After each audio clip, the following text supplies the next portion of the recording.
그때 어떤 느낌이 드냐면 내가 저쪽 방에서 이쪽 방으로 왔다라는 느낌이 들어요. 그러니까 우울증의 방에서 방문을 열고 다른 방에 들어가는 노력이 필요한 거죠. 언제나 어디서나 함께 미소를 띄워 김미경 TV쇼. 오늘은 여러분과 좀 나누고 싶은 이야기가 이제 얼마 전에부터 본격적으로 나오고 있는 이야기인 것 같아요. 코로나 블루, 이게 우울증에 대해서 이제 얘기를 좀 하고 싶습니다. 그 우울증이 굉장히 일반화된 시대에 우리가 살고 있는 것 같습니다. 특히 이제 그 코로나 때문에 우울할 수밖에 없는 환경이죠. 사실 저도 우울해요.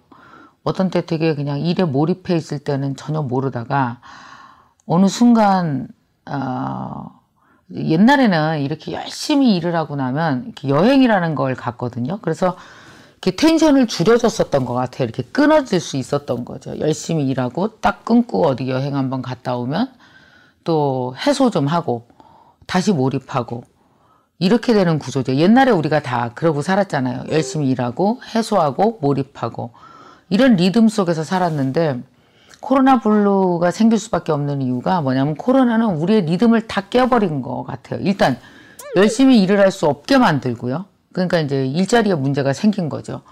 그리고 리듬을 찾아서 어딘가 좀 놀러 갔다 와서 다시 몰입하려고 하는데 어디 갈 데가 마땅치가 않아요. 왜냐하면 사람들이 모이면 안 되고 사람들끼리 뭐 함께 어디를 갈 수도 없고 그 다음에 여행은 이미 다 막혀 있는 상황이고 막 그러다 보니까 이제 여러분들도 아마 진짜 그야말로 이 충격이 점점 멘붕이 되고 멘붕에서 벗어나야 되는데 멘붕에서 오랫동안 있다 보니까 자기도 모르는 사이에 이제 이게 무기력해진 거죠. 한마디로 말해서 어떤 열패감이 오기 시작했다고 할까요? 이런 것들이 지금 우리의 코로나 블루를 훨씬 더 부추기고 있는 것 같아요. 그러니까 제 생각에 코로나 블루를 겪지 않는 사람, 나는 멀쩡히 하는 사람은 하나도 없다고 봐요. 적어도 뭐 한 달에 한 번, 일주일에 한 번은 이게 사는 게 이렇게 사는 게 맞나? 근데 이것도 어떠냐면 어른부터 아이까지 자유로운 사람이 하나도 없는 거예요. 코로나 블루가.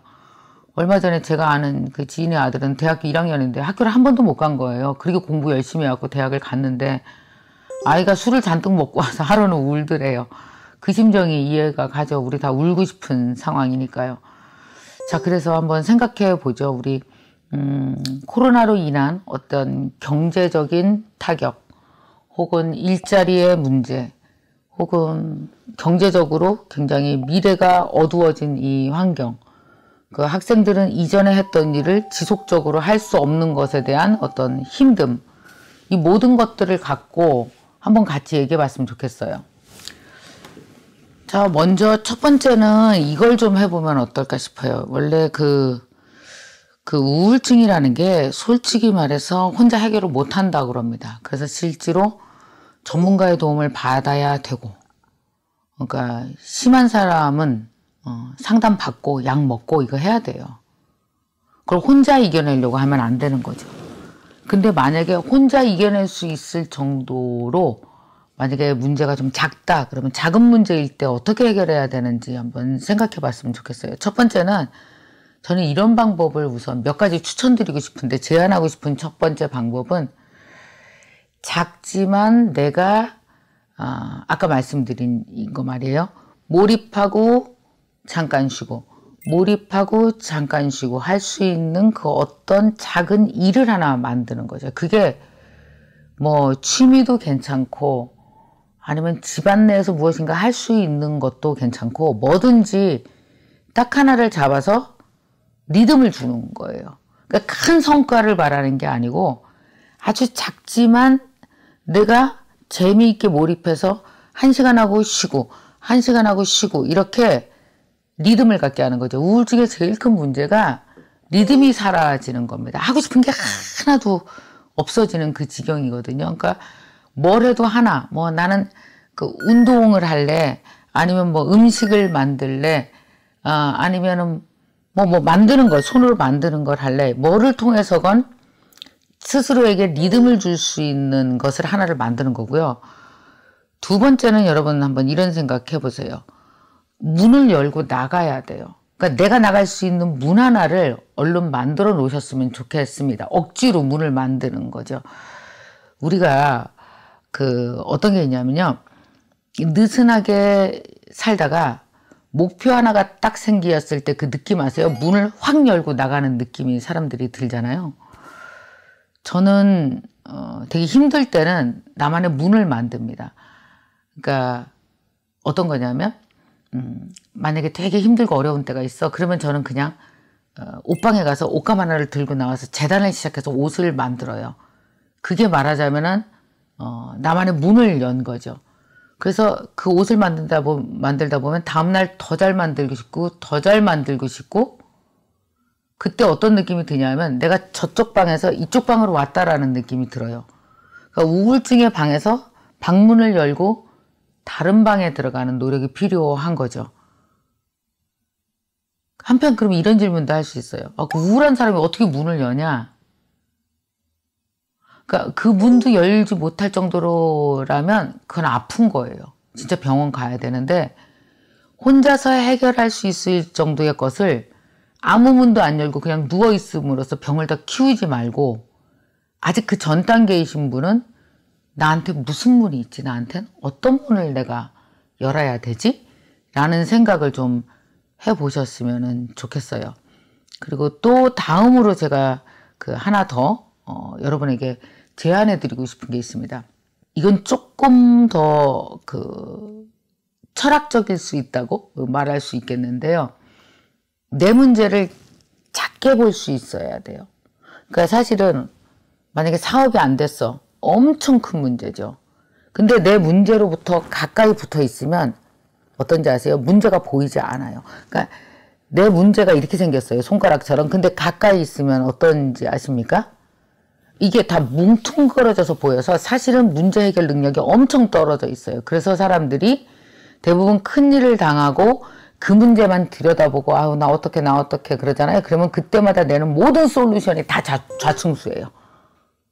다 좌충수예요. 그래서 왜 그런 거 있잖아요. 어려운 일을 당한 사람들을 만약에 뭐 취재를 하거나 뭐 인터뷰를 했다. 그러면 안 해야 될 말만 골라서 하는 거예요.